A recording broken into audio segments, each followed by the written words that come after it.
Have you ever signed a lease and felt relief wash over you, thinking your housing troubles were finally over?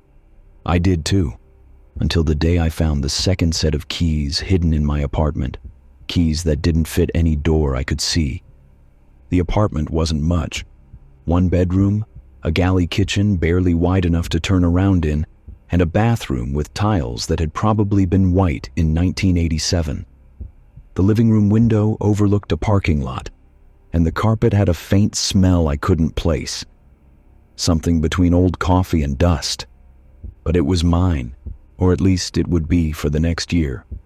I stood in the doorway that first afternoon, 2 suitcases at my feet, a cardboard box balanced on my hip.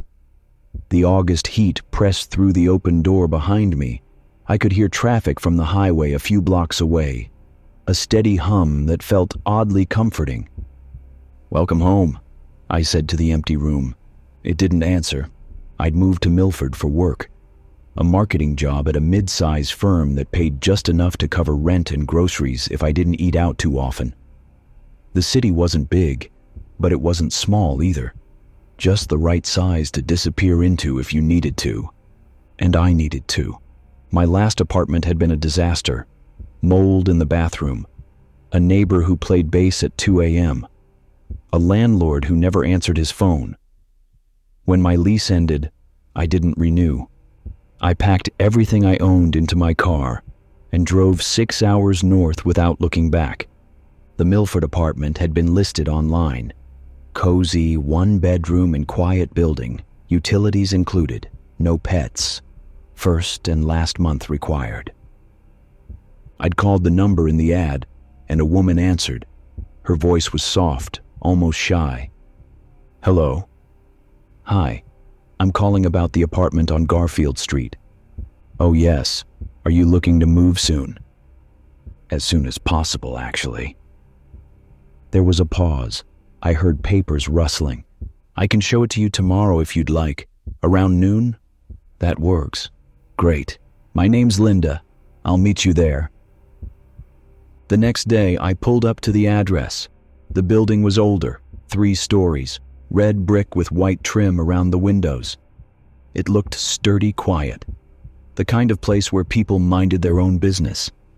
Linda was waiting on the front steps. She was in her 50s. Maybe early 60s, with short gray hair and a cardigan even though it was warm out. She smiled when she saw me. "You must be Sarah." "That's me." She stood and brushed off her pants. "Come on, I'll show you around." We walked up 2 flights of stairs. The hallway smelled like old wood and laundry detergent. Linda unlocked the door to Unit 3B and stepped aside. Here we are. The apartment was small but clean. Sunlight came through the living room window in a soft slant. The walls were beige. The floors were scuffed hardwood. There was a closet near the front door and another in the bedroom. "It's not fancy," Linda said, "but it's quiet, good neighbors. The building's been here since the 70s. I walked through the space slowly, opened the kitchen cabinets, checked the water pressure in the bathroom sink. Everything worked.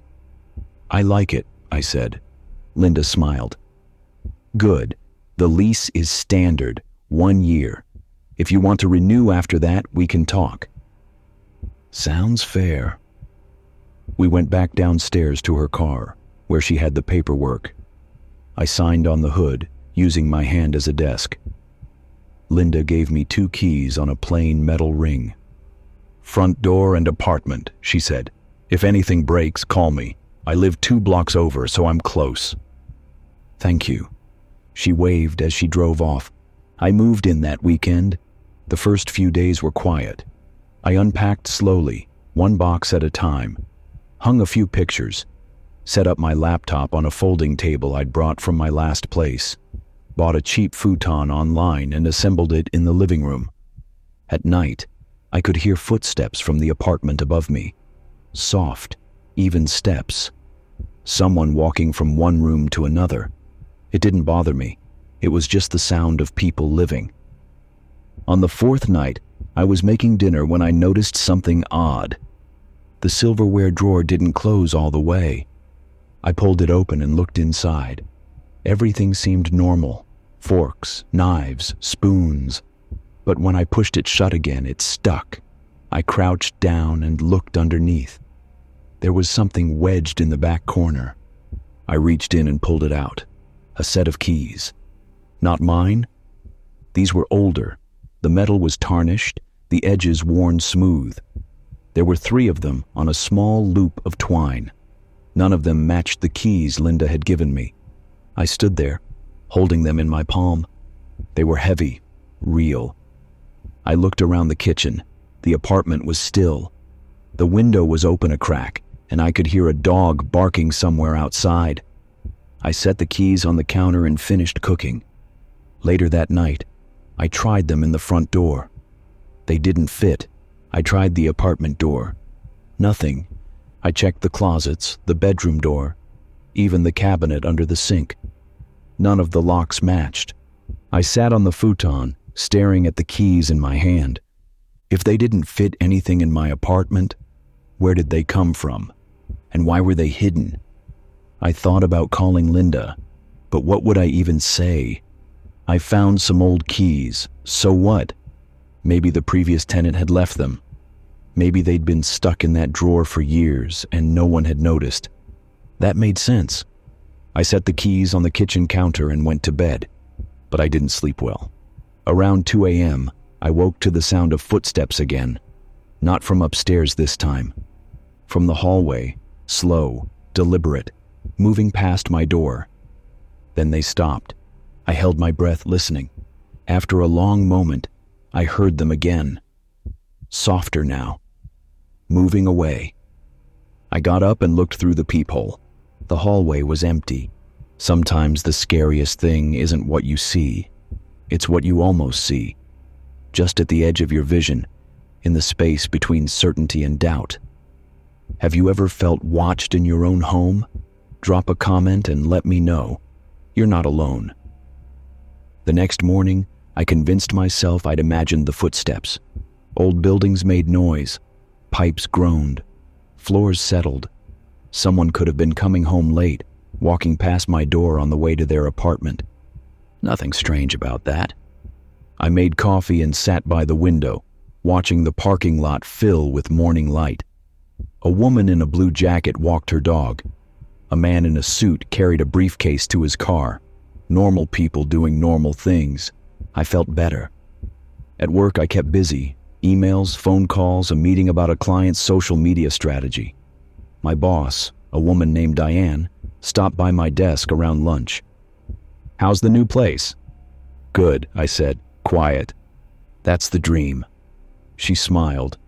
"Let me know if you need anything." I nodded and went back to work. But that night when I came home, something felt off. Not wrong exactly. Just different. I stood in the doorway, keys in hand, scanning the room. Everything looked the same. My laptop was still on the table. The futon was where I'd left it. The kitchen counter was clear except for the coffee mug I'd used that morning. And the keys. The old ones I'd found in the drawer. I walked over and picked them up.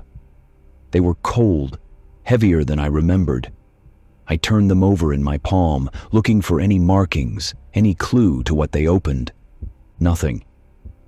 I set them back down and went to make dinner. While the water boiled, I heard a door close somewhere in the building. Not a slam, just a soft click, like someone stepping out into the hallway. I glanced toward my front door. It was locked. The chain was in place. A few minutes later, I heard footsteps again. This time, I was sure they were in the hallway. Slow, measured steps. Someone walking toward the stairs. I turned off the stove and crossed to the door, pressed my eye to the peephole. The hallway was dim. The overhead light flickered once, then steadied. I could see the stairs at the far end, the railing painted white, the carpet runner faded and worn. No one was there, but I could still hear the footsteps, fainter now, moving away. I stepped back, my pulse ticking faster. Someone was walking on the floor below me. That's all it was. Sound carried in old buildings. I was just hearing echoes. I went back to the stove and finished cooking, but I kept glancing at the door. The next day, I ran into my neighbor. I was taking out the trash when a man stepped into the hallway from the apartment next to mine. He looked about my age, maybe a little older, dark hair, glasses, wearing a t-shirt and jeans. He glanced up and gave a small nod. "Hey." "Hey," I said. He held a garbage bag in one hand and a ring of keys in the other. We walked to the trash chute together in silence. After he tossed his bag, he turned to me. "You just move in?" "About a week ago." He nodded. "Thought so. I'm Ben." "Sarah." "Nice to meet you." He adjusted his glasses. "It's a quiet building. You'll like it." "Yeah, it seems nice." He hesitated, like he was going to say something else, then just nodded again and walked back to his apartment. I watched him unlock his door and step inside.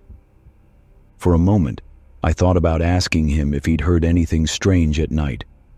Footsteps, doors closing, but I didn't. I didn't want to sound paranoid. That night, I stayed up late. I told myself I was working, catching up on emails, organizing files. But really, I was listening. The building was quiet. No footsteps, no doors, just the low hum of the refrigerator and the occasional car passing outside. Around midnight, I finally went to bed. I left the hallway light on, just in case. I was almost asleep when I heard it. A soft metallic scrape, like a key sliding into a lock. My eyes opened. I stayed still, listening. The sound came again, closer this time.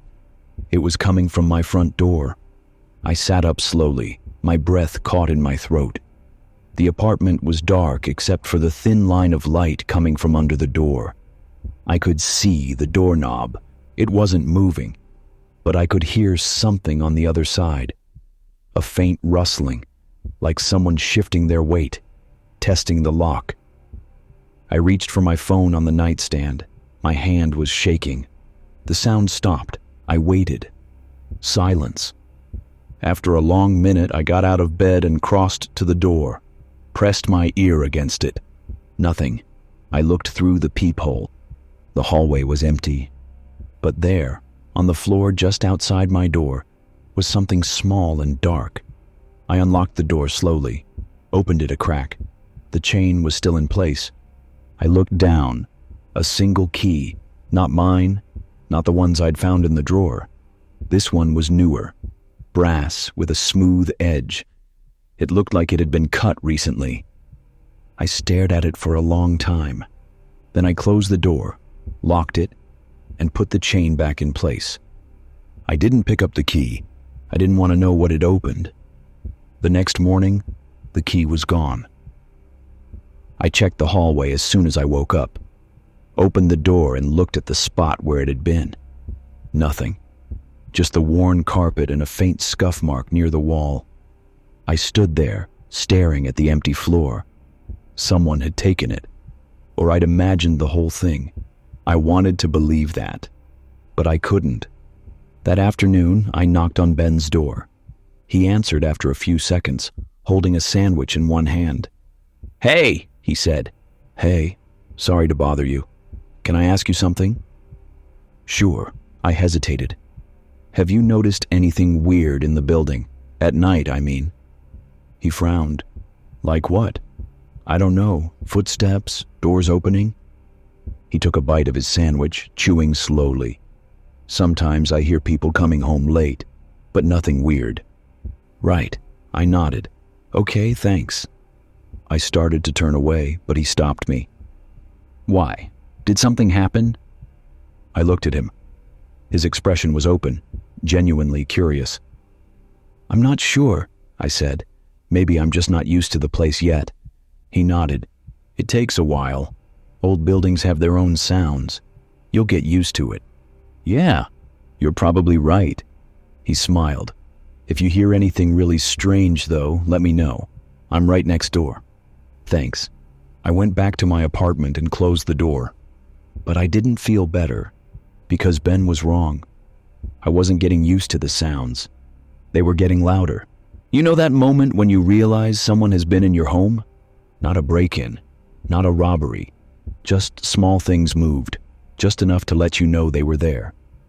Tell me in the comments, have you ever come home and felt like something was off, even though nothing looked stolen? I want to hear your stories. I started keeping a list. Small things at first. Things I could explain away if I tried hard enough. Tuesday. Coffee mug moved from the counter to the dish rack. I didn't remember washing it. Wednesday. Bathroom light on when I came home. I was sure I'd turned it off. Thursday. The old keys from the drawer now sitting on the windowsill.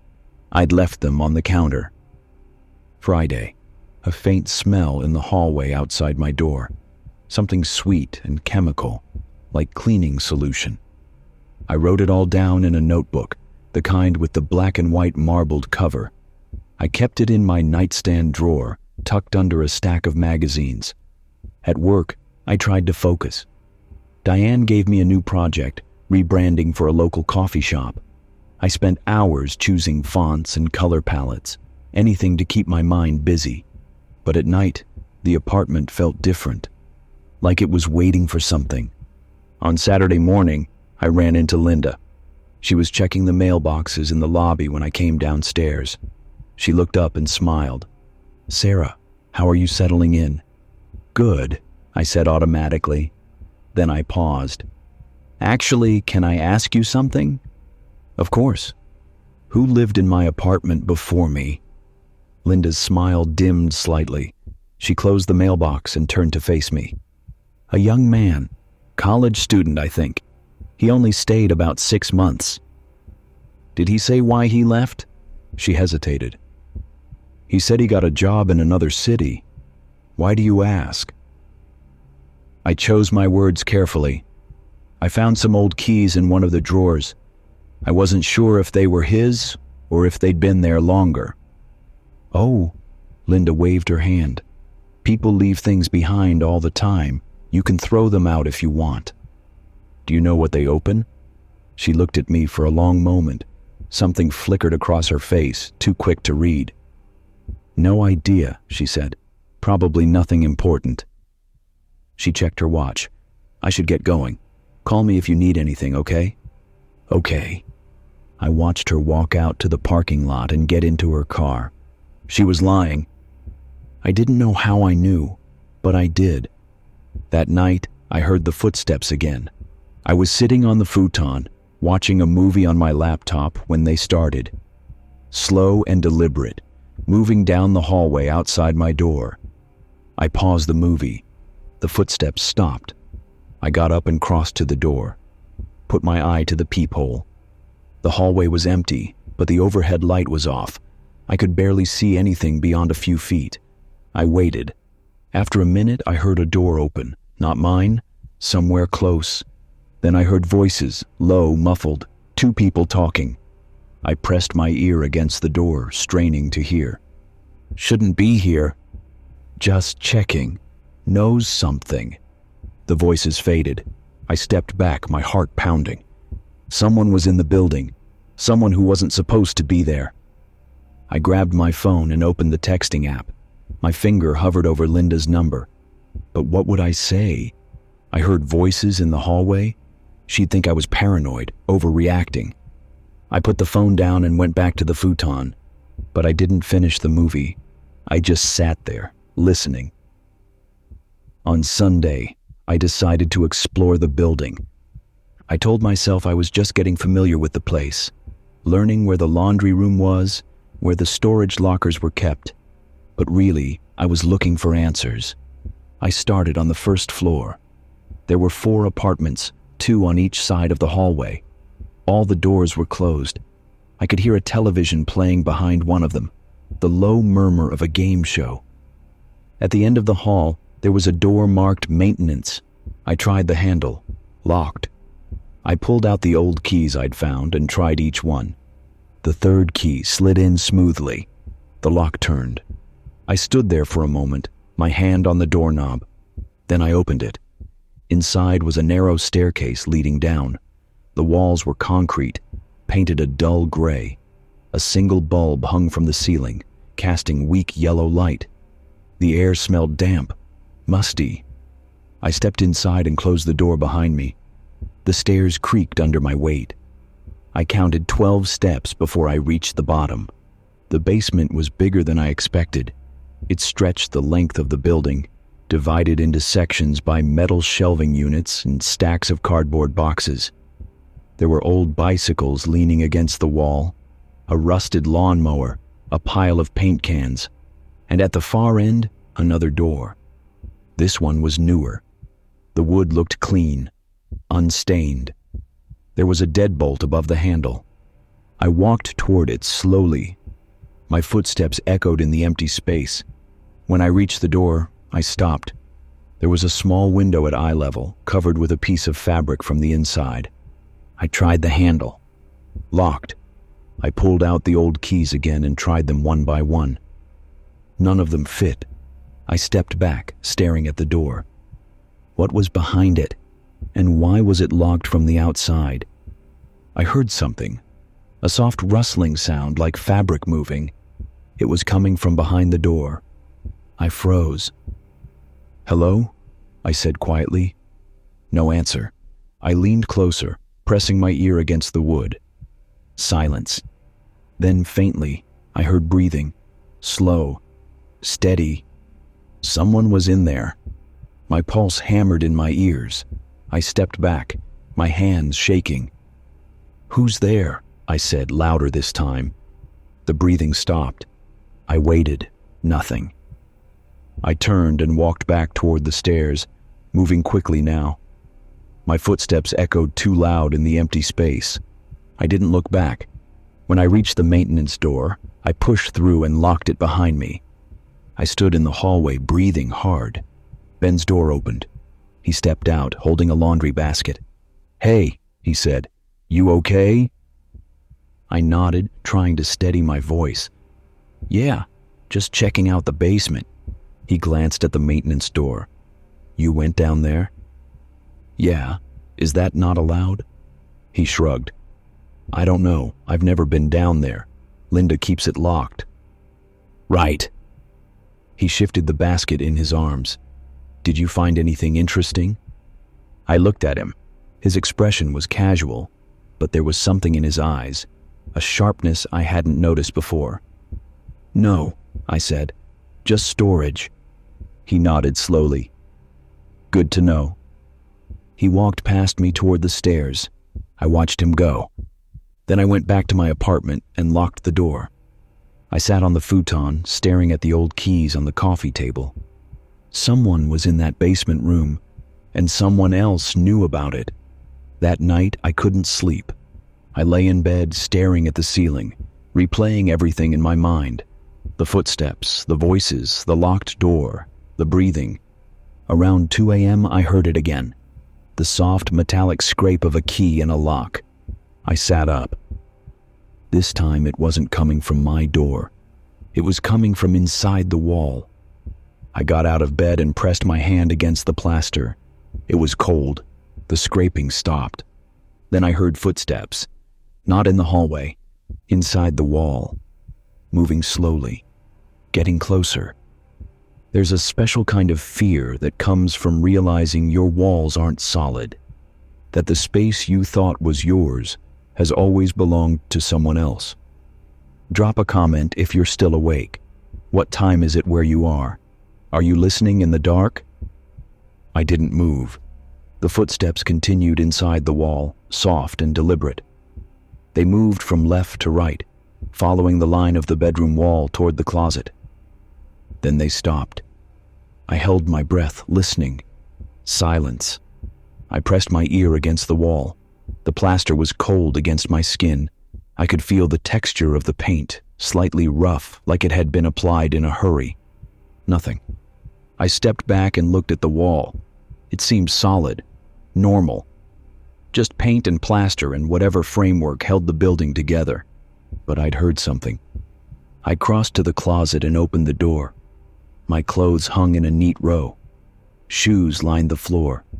The back wall was plain white, unmarked. I reached out and knocked on it. The sound was hollow. I knocked again, harder this time. Definitely hollow. I pulled out my phone and turned on the flashlight, running it along the edges of the closet wall. There, near the bottom corner, I saw it. A thin seam, almost invisible unless you were looking for it. I crouched down and traced it with my finger. The line ran vertically about 3 feet, then turned horizontal, then vertical again. A panel, removable. I pushed against it gently. Nothing happened. I tried sliding it to the left. Still nothing. Then I pressed the top corner and felt something give. The panel shifted inward slightly, then swung to the side on hidden hinges. Behind it was darkness, a narrow space, maybe 2 feet wide. I shone the light inside. The space ran parallel to my bedroom wall. I could see exposed studs, old wiring, and what looked like ventilation ducts. Dust hung thick in the air, and footprints in the dust, fresh ones, leading deeper into the wall. I should have closed the panel, called Linda, called the police, done anything except what I did next. But I needed to know. I grabbed a sweater from the closet and wrapped it around my hand, then reached into the space. The opening was just wide enough to squeeze through if I turned sideways. I pulled myself inside. The air was stale and cold. My phone light carved a weak path through the darkness. I could see about 6 feet ahead before the shadows swallowed everything. The footprints continued forward. I followed them. The space was tight. My shoulders brushed the walls on either side. I had to duck under a low pipe, step carefully over a cluster of wires. After about 10 feet, the passage widened slightly. I could stand almost straight now. The walls here were older. The plaster was cracked and peeling. I could see layers of paint beneath, colors from decades past, yellow, green, a faded floral pattern. This wasn't just empty space. This used to be part of the building, rooms that had been walled off, forgotten. I kept walking. The passage turned left, then right. I lost track of where I was in relation to my apartment. The building seemed bigger from the inside, like it had grown extra rooms that didn't exist on any floor plan. Then I saw light ahead. Not much, just a faint glow, like a candle burning in another room. I moved toward it slowly. The passage ended at another panel, identical to the one in my closet. This one was open about an inch. I peered through the gap. I was looking into a small room, maybe 8 feet by 10 feet. There was a mattress on the floor, no frame, a folding chair, a camping lantern sitting on an upturned crate, its LED glow filling the space with cold white light.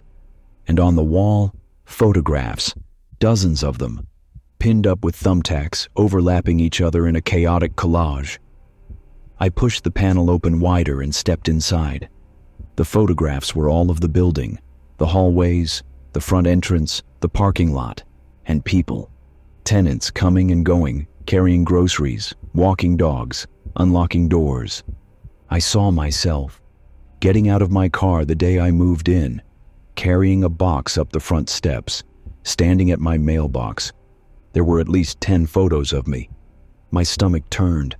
I pulled out my phone to take a picture of the wall, but my hands were shaking so badly I almost dropped it.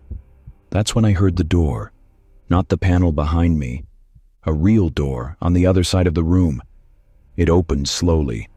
I spun around. A woman stood in the doorway. She was young, maybe late 20s. Dark hair pulled back in a ponytail. She wore a gray hoodie and jeans. Her eyes widened when she saw me. "Who are you?" she said. I couldn't speak. She stepped into the room, and I saw something else. She was holding one of the old keys, the same kind I'd found in my drawer. "You shouldn't be here," she said quietly. I found my voice. "Who are you?" "I live here." "Where? This isn't an apartment."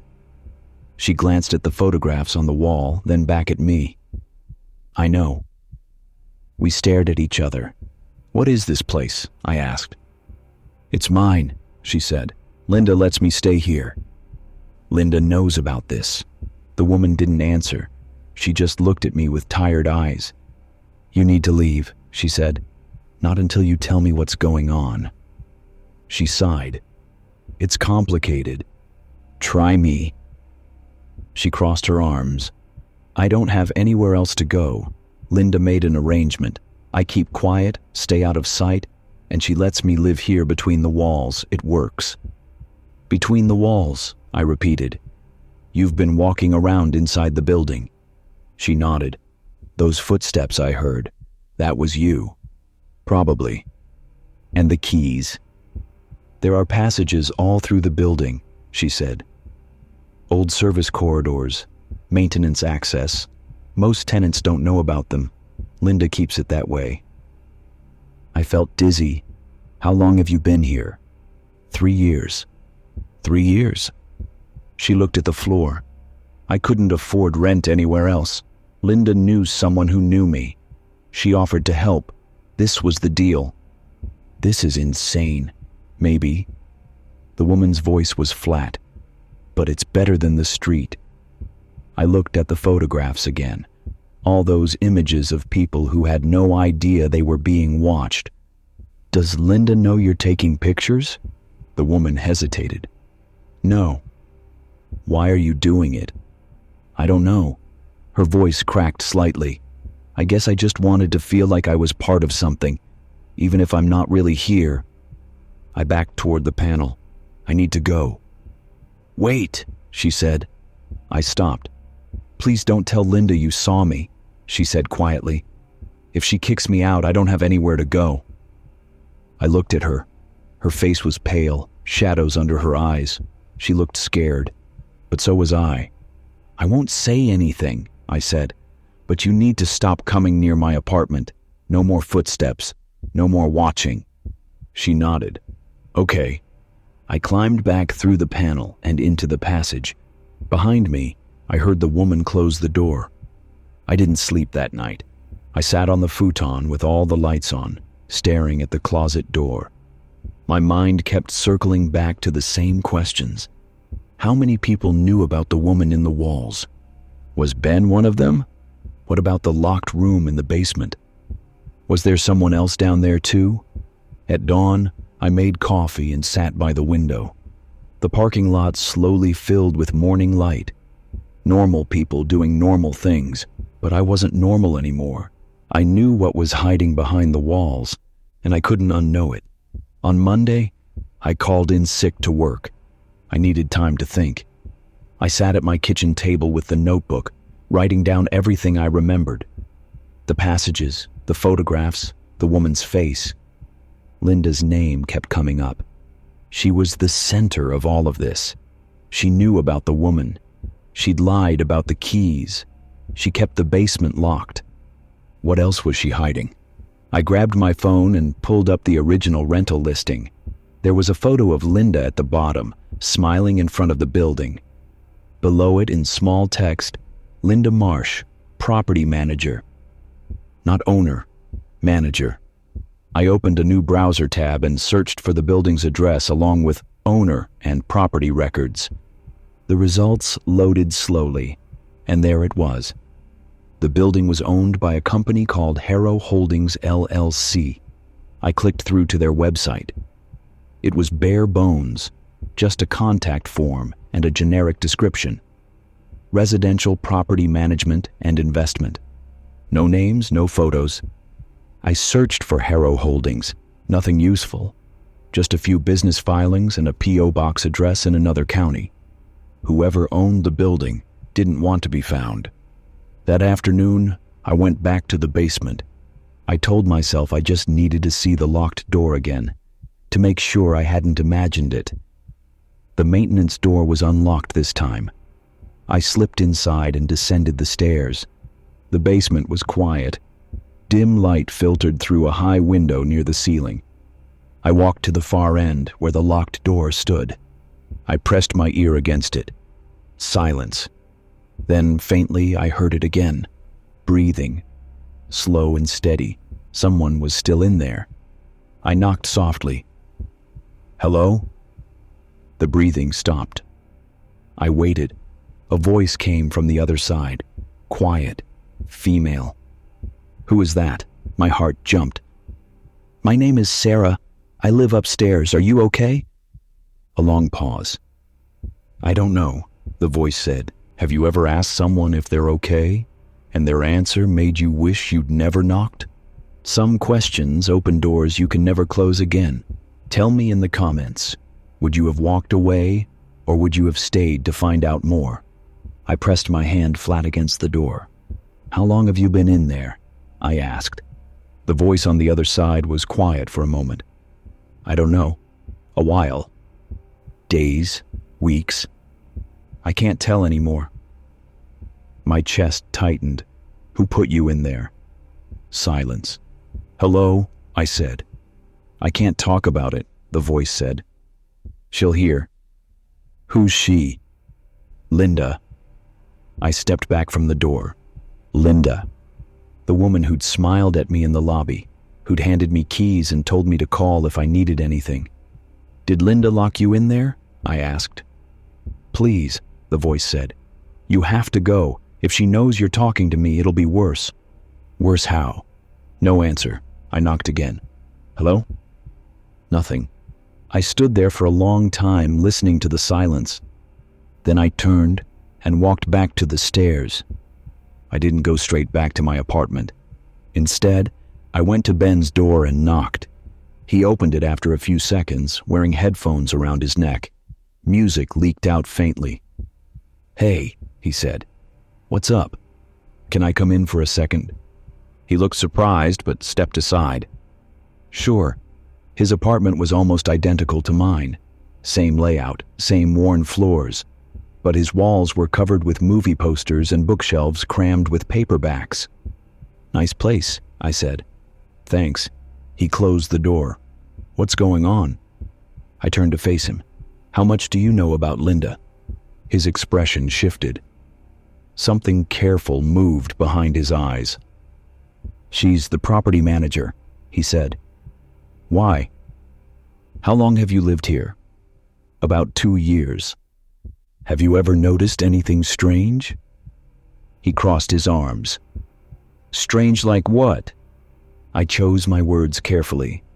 "Like people who aren't supposed to be here. Sounds at night, locked rooms." Ben was quiet for a moment, then he walked to the window and looked out at the parking lot. "You went into the basement, didn't you?" he said. It wasn't a question. "Yes." He nodded slowly. "I thought you might." "You knew about it?" "Not at first." He turned to face me. "When I first moved in, I heard things too. Footsteps, voices. I thought the building was just old. But then one night, I saw Linda coming out of the basement with a woman I'd never seen before." "What did you do?" "I asked Linda about it the next day. She told me the woman was a contractor, checking the pipes. But I didn't believe her." "Why not?" "Because I saw the woman again a week later, in the hallway, at 2 a.m. She looked scared. I felt cold." "Did you talk to her?" "I tried, but she ran, just disappeared down the stairs." He sat on the arm of his couch. "After that, Linda came to see me. She said if I wanted to keep living here at this rent, I needed to mind my own business. She said there were things happening in the building that weren't my concern. And if I talked about them, she'd evict me. So you stayed quiet." He looked at the floor. "I didn't have anywhere else to go.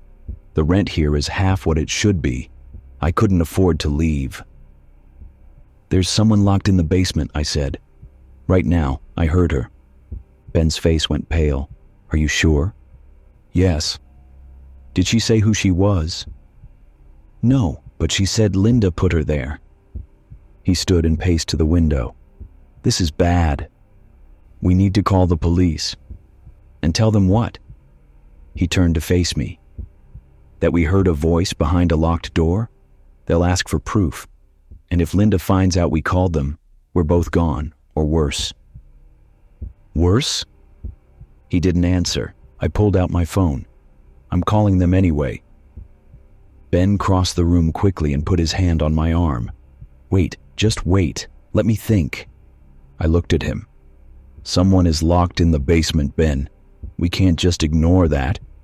I know, his voice was tight, but if we call the police now without proof, Linda will just deny everything. She'll make us look crazy, and whoever's down there will disappear before anyone can help them. So what do you suggest? He let go of my arm and ran his hand through his hair. We need evidence, photos, video, something concrete. How? We go back down there, together. We document everything. Then we go to the police. I hesitated. What if Linda catches us? She won't. She only comes by on weekdays. It's Monday night. She's probably home. I looked at my phone. It was just past 8 p.m. Okay, I said. Let's go. We took the maintenance stairs together. Ben brought a flashlight. I had my phone ready to record. The basement was darker than before. The overhead bulb had burned out, and only the faint glow from the high window lit the space. We moved quietly through the shadows, past the stored shelves and cardboard boxes, toward the locked door at the far end. When we reached it, Ben shone the flashlight at the lock. "Do you have the keys?" he whispered. I pulled them out and tried each one. None of them fit. "Damn," Ben muttered. I knocked softly on the door. "Hello, it's Sarah. Are you still there?" Silence. I knocked again. "Please, we want to help." A faint sound, movement. Then the voice came again. "You shouldn't be here." "We're going to get you out," I said. "But we need to know who you are. What happened?" A long pause. "My name is Claire," the voice said. "I used to live in 2A. Ben and I looked at each other. "When?" I asked. 2 years ago. I couldn't pay rent 1 month. Linda said she'd give me an extension. But then she said I had to do something for her. She said if I helped her, she'd forgive the debt." "What did she ask you to do?" "She wanted me to stay quiet, to live down here for a while. She said it was temporary, just until she figured out the building's finances. She said I could leave in a few weeks." My stomach turned. "But she never let you leave." "No," Claire said. Her voice cracked. "She brings me food, water, but she won't let me out. She says if I tell anyone, she'll hurt me." Ben's jaw tightened. "How long has it been?" "I don't know. Months, maybe a year. I've lost track." I started recording on my phone. "Claire, can you see anything from where you are? Any windows, any way out?" "There's a vent," she said, "but it's too small. I can't fit through it." "What about the door?" Ben asked. "Is there anything on your side we could use to break it open?" "Just the mattress, a bucket, some bottles." I looked at Ben. "We need to break the door down." He shook his head. "It's solid, and if we make noise, Linda might hear. She could be anywhere in the building." "Then what do we do?" He thought for a moment. "We need to find the key. It has to be somewhere." "Where?" "Linda's apartment." I stared at him. "You want to break into her apartment?" "Do you have a better idea?" I didn't. Linda lived in Unit 1A, ground floor, near the front entrance. Ben and I stood outside her door, listening. No sound from inside. "She's probably not home," Ben whispered. "Her car's not in the lot." "What if she comes back?" "Then we run." I didn't like this plan, but I didn't have another one. Ben pulled a credit card from his wallet and slid it between the door and the frame. He worked it back and forth, trying to pop the latch. Nothing. "I saw this in a movie," he muttered. "Movies aren't real life." "I know." He kept trying. After a minute, I heard a soft click. The door opened. We stepped inside. Linda's apartment was neat, almost sterile. White walls, minimal furniture, a couch, a coffee table, a small desk near the window. "You check the desk," Ben said. "I'll check the kitchen." I crossed to the desk and started opening drawers. Papers, bills, a checkbook, old receipts. Then I found a folder. Inside were documents, lease agreements, but not for the building. These were leases for properties I didn't recognize, addresses in other towns, other cities. Each one had a notepaper clip to the front. Subject 3, active. Subject 7, relocated. Subject 12, terminated. I felt sick. "Ben," I said quietly. He came over. "What is it?" I showed him the folder. His face went gray. "Oh my God. She's doing this in other places," I said. "This isn't just about Claire, there are more." Ben flipped through the pages. "We need to take this, all of it." I grabbed the folder and shoved it into my bag. "Did you find keys?" I asked. "Not yet." We kept searching. In the kitchen drawer beneath a stack of dish towels, Ben found a small metal box. He opened it. Inside were at least 20 keys, all labeled with apartment numbers and codes I didn't understand. "Jackpot," he whispered. He grabbed the entire box. Then we heard it. The front door opening. Footsteps in the hallway. We froze. Linda's voice called out, "Hello? Is someone there?" You know that moment when you realize you've made a terrible mistake? When every choice that seemed right suddenly feels like it's leading you towards something you can't escape. Comment below and tell me, fight or flight? What would you do if you were trapped in a stranger's apartment with nowhere to hide? Ben grabbed my arm. He pointed toward the bedroom door, slightly ajar at the far end of the apartment. We moved quickly, our footsteps silent on the thin carpet. Behind us, I heard Linda's keys jingle as she set them down, the sound of her shoes on the floor, moving toward the kitchen. We slipped into the bedroom, and Ben eased the door closed, leaving it open just a crack. The room was dark. A bed with a plain white comforter, a dresser, curtains drawn. Linda's footsteps stopped. "I know someone's here," she called out. Her voice was calm, almost pleasant. "I can smell your perfume, Sarah." My blood went cold. Ben put his finger to his lips. We stood frozen, barely breathing. "You've been busy," Linda continued. "Going places you shouldn't, asking questions. I wondered how long it would take before you found out." She was walking again, slowly, getting closer to the bedroom. "It's really quite impressive," she said. "Most tenants never notice anything. They pay their rent, mind their business, and everyone's happy. But you're curious. I respect that." Her shadow appeared under the door. "The thing is, Sarah, curiosity is expensive, and I don't think you can afford it." The door started to open. Ben moved first. He yanked the door wide, startling Linda back a step, then pushed past her into the living room. "Run!" he shouted. I followed. Linda recovered quickly. She grabbed for my arm, but I twisted away. We ran for the front door. Linda was faster than she looked. She got there first, blocking the exit. She wasn't smiling anymore. "Give me back what you took," she said quietly. Ben held up the key box. "These belong to people you've imprisoned." "Imprisoned is such a harsh word." Linda tilted her head. "I prefer provided housing for." "You locked Claire in the basement," I said, "for over a year." Linda's expression didn't change. "Claire couldn't pay her rent. I gave her an alternative arrangement. She accepted." "She didn't accept being locked up. She accepted the terms when she signed the agreement. It's all very legal, I assure you." Ben laughed, but there was no humor in it. "Legal? You think keeping someone in a locked room is legal?" "I think you should both sit down," Linda said. "Let me explain how this works." "We're not interested," I said. I pulled out my phone. Linda moved fast. She knocked the phone from my hand. It skittered across the floor.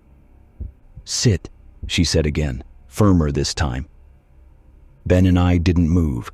Linda reached into her pocket and pulled out something small, a stun gun. "Sit down," she said.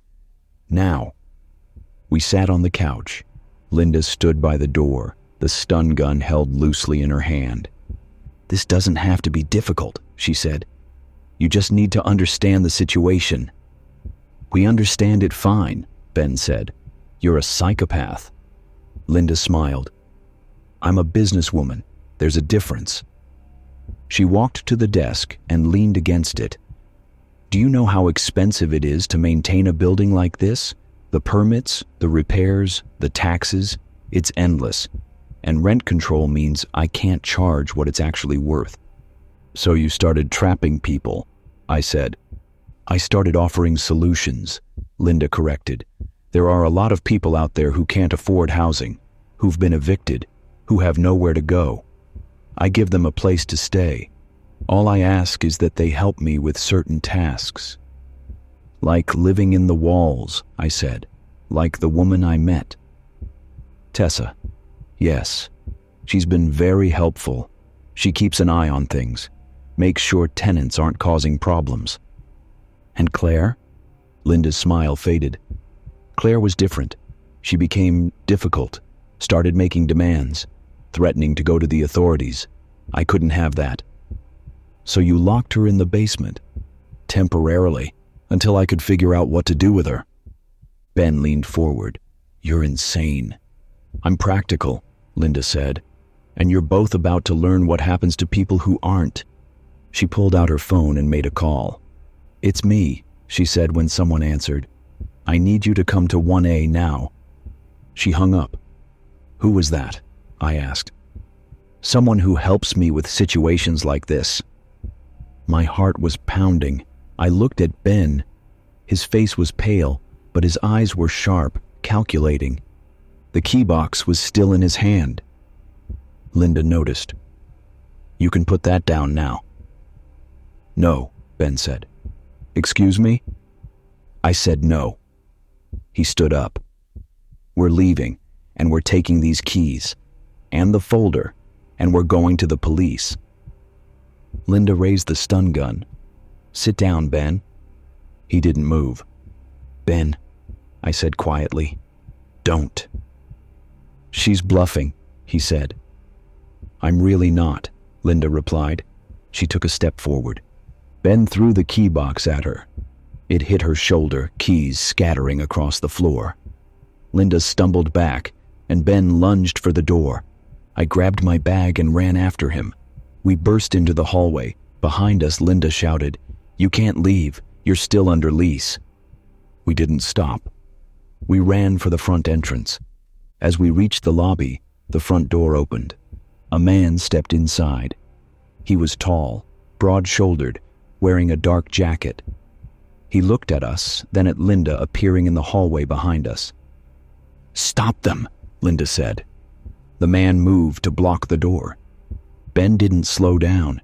He lowered his shoulder and hit the man in the chest, hard enough to knock him off balance.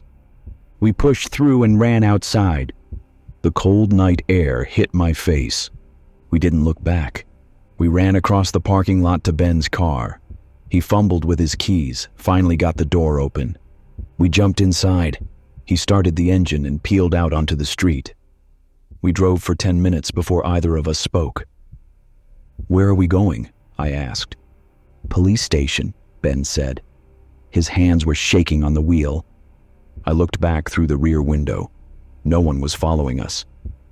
"Do you think she'll run?" I asked. "I don't know. Maybe." "We need to go back for Claire." "We will, but we need the police first.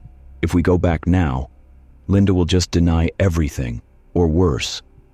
He was right. I pulled out the folder from my bag and opened it. Inside were dozens of documents, leases, agreements, medical records, photographs, and at the back, a ledger, names, dates, locations. Subject 14, active, Building C, Unit 2. Subject 18, terminated, Building A, basement.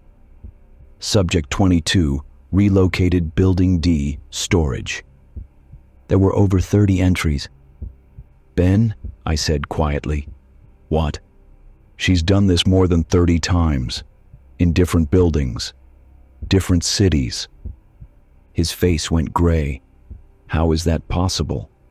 "I don't know." We pulled into the police station parking lot. The building was lit up bright against the darkness. Ben turned off the engine. We sat there for a moment. "Are we really doing this?" he asked. "Yes." We got out and walked inside. The desk sergeant was a middle-aged woman with tired eyes. She looked up when we approached. "Can I help you?" "We need to report a crime," I said. "Multiple crimes, actually." She picked up a pen. "What kind of crimes?" "Kidnapping, false imprisonment, maybe more." Her expression sharpened. "Go on." Ben pulled out his phone and showed her the video we'd recorded in the basement. Claire's voice, faint but clear, asking for help. The sergeant watched it twice. Then she stood. "Wait here." She disappeared through a door behind the desk. A few minutes later, she returned with 2 officers in uniform and a detective in plain clothes.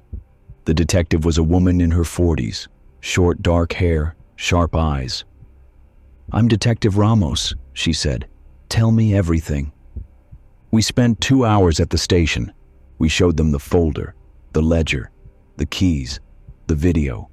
We told them about Claire, about Tessa, about Linda's network of properties. Detective Ramos listened carefully, taking notes, asking questions. When we finished, she leaned back in her chair. "This is bigger than I thought," she said. "Can you help Claire?" I asked. "She's still locked in that basement." "We're going there right now. I'm sending a team." Relief flooded through me. "Thank you."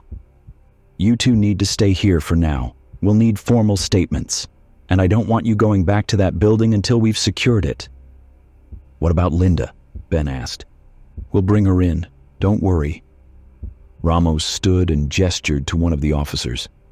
"Get them some coffee. This is going to be a long night." They brought Claire out at 3 a.m.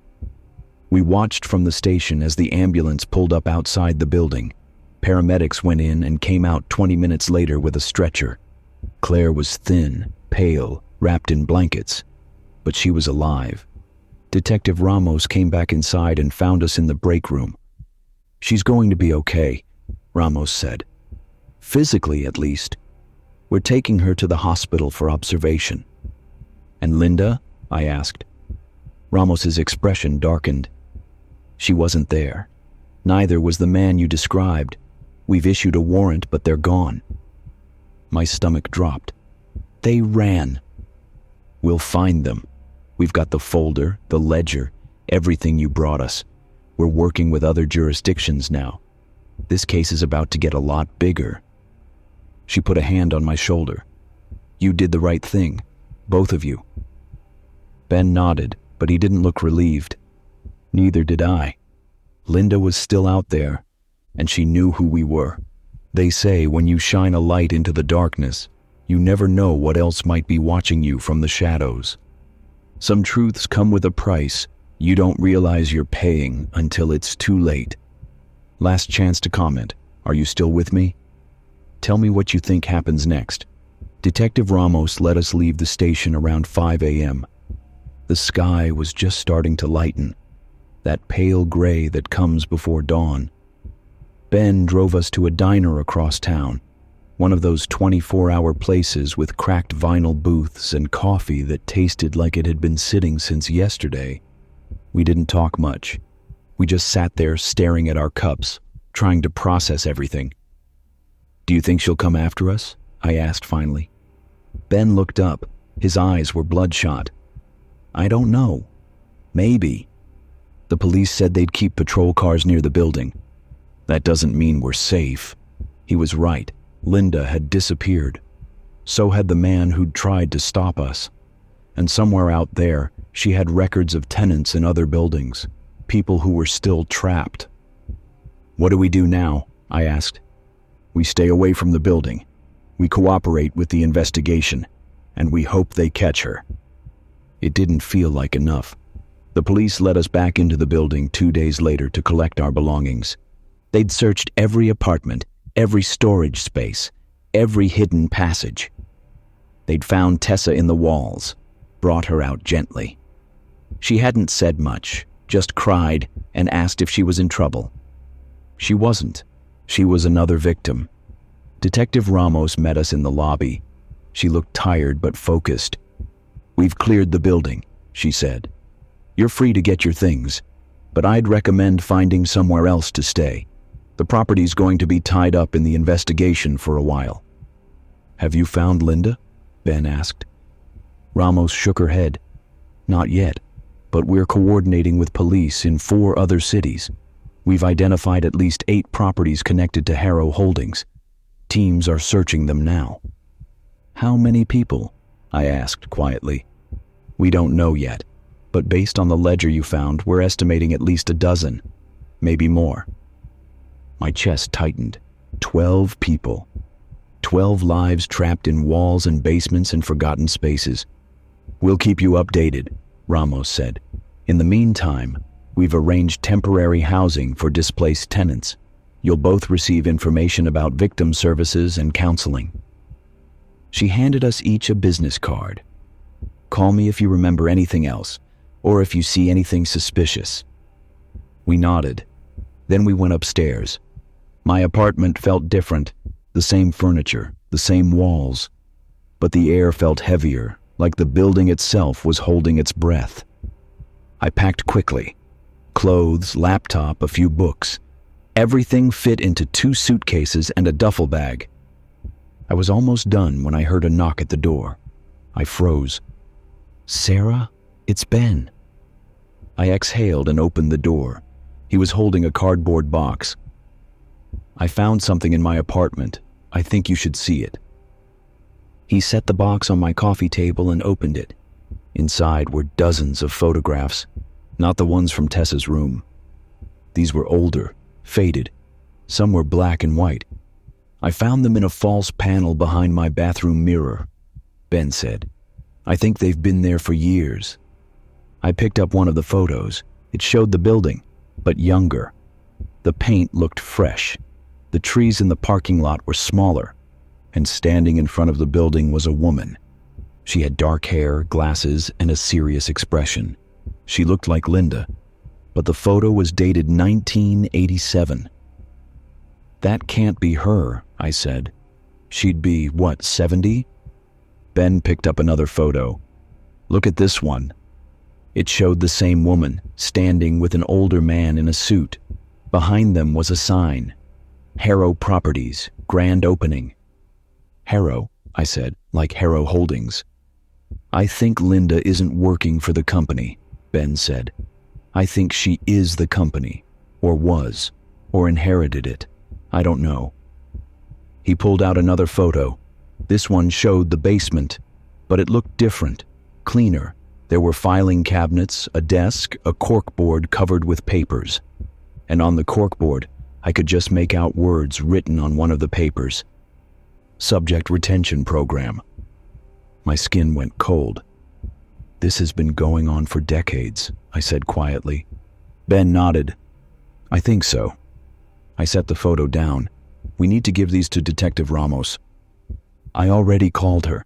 She's sending someone to pick them up." We stood there, staring at the box of photographs, evidence of something that had been hiding in plain sight for nearly 40 years. 2 weeks later, the story broke. It started with a local news segment. "Landlord accused of holding tenants against their will." Then it went regional, then national. By the end of the week, every major outlet was covering it. The building on Maple Street became a landmark of a different kind. Reporters lined the sidewalk, camera crews set up on the front lawn. Detective Ramos gave a press conference. She explained how the investigation had uncovered a network of properties across 5 states, how they'd found 14 people living in hidden spaces, some for years, how Linda Marsh, also known as Linda Harrow, had been running what prosecutors were calling a modern indentured servitude operation, and how she was still at large. Ben and I watched the press conference from a hotel room across town. We'd both moved out of the building. Neither of us wanted to go back. "Do you think they'll find her?" I asked. "Eventually," Ben said. "People like that always slip up." I wasn't so sure. 3 weeks after we left the building, I got a letter. It came in a plain white envelope, no return address, just my name written in careful handwriting. I opened it slowly. Inside was a single sheet of paper. Dear Sarah, you did what you thought was right. I respect that, but you've caused me considerable trouble. I've spent decades building something sustainable, something that helped people who had nowhere else to go. You call it imprisonment? I call it opportunity. You may think you've won, but systems like mine don't disappear just because one location gets shut down. They adapt, they move, they continue. I hope you sleep well at night knowing what you've done. Best regards, Linda. My hands shook as I read it. She was still out there, and she knew where I was. I called Detective Ramos immediately. She sent me a letter, I said, my voice tight. Don't touch it anymore, Ramos said. I'm sending someone to collect it. We'll check for prints, DNA, anything we can use. She's threatening me. She's baiting you. Don't engage. Don't respond. We're going to find her, Sarah, I promise. But promises felt hollow now. A month passed. Then the media coverage died down. The building on Maple Street was sold to a new owner. The city required extensive renovations before it could be occupied again. Claire recovered. She gave testimony that helped prosecutors build their case. Tessa found housing through a victim assistance program and started therapy. Ben and I stayed in touch. We'd meet for coffee sometimes, just to check in, to remind ourselves that we'd done the right thing, even if it didn't always feel that way. On a Tuesday in November, Detective Ramos called me. We found her, she said. I sat down, my legs suddenly weak. Where? Canada. She was using a false identity, living in a small town near the border. Local police picked her up this morning. Is she coming back? Extradition process will take a few weeks, but yes, she'll stand trial. Relief washed over me, so strong I almost cried. Thank you, I said. You did this, Sarah. You and Ben. You gave those people their lives back. After we hung up, I sat in my apartment for a long time. The sun was setting, casting orange light through the windows. I thought about Claire, about Tessa, about all the other people who'd been trapped in Linda's system. They were free now, and so was I. The trial happened 6 months later. Linda Harrow was convicted on 14 counts of false imprisonment, multiple counts of fraud, and conspiracy charges. She was sentenced to 30 years in prison. She showed no emotion when the verdict was read, just sat there, hands folded, staring straight ahead. I was in the courtroom that day. So was Ben. So were Claire and Tessa and 3 other survivors. When it was over, we all walked out together into the bright afternoon sun. Claire hugged me. Thank you, she whispered. You did the hard part, I said. You survived. She smiled, but her eyes were still sad. We all did. I moved to a new city 6 months after the trial. A fresh start. A place with no hidden passages, no locked doors, no landlords with secret agendas. I found an apartment in a modern building with security cameras and a doorman. The rent was higher, but I didn't care. I needed to feel safe. Some nights, I still wake up thinking I hear footsteps in the walls. But when I turn on the lights, there's nothing there. Just my own breathing. Just the hum of the heater. Just the quiet sounds of a building settling. I'm learning to trust those sounds again. Learning to believe that some spaces are just spaces. Nothing hidden, nothing waiting, just walls. But sometimes late at night, I think about Linda's letter. Systems like mine don't disappear. And I wonder how many other buildings are out there. How many other landlords are offering opportunities to people with nowhere else to go. How many people are living between the walls right now, waiting for someone to hear them? I hope someone does. I hope someone knocks on the right door, asks the right questions, and refuses to look away. Because that's all it takes. One person who refuses to pretend everything is normal. One person who listens when the walls start to whisper. If you're listening to this tonight in your own apartment, in your own home, I want you to do something for me. Look around, listen carefully, and if something feels wrong, even just a little bit, trust that feeling. Don't ignore the footsteps. Don't dismiss the sounds. Because the scariest thing about horror isn't that it exists. It's that it can exist right next to you, hidden behind ordinary walls, wearing an ordinary face, and you'll never know until you choose to look. Sleep well, friend. And remember, sometimes the monsters aren't under the bed. Sometimes they're right upstairs, holding the keys.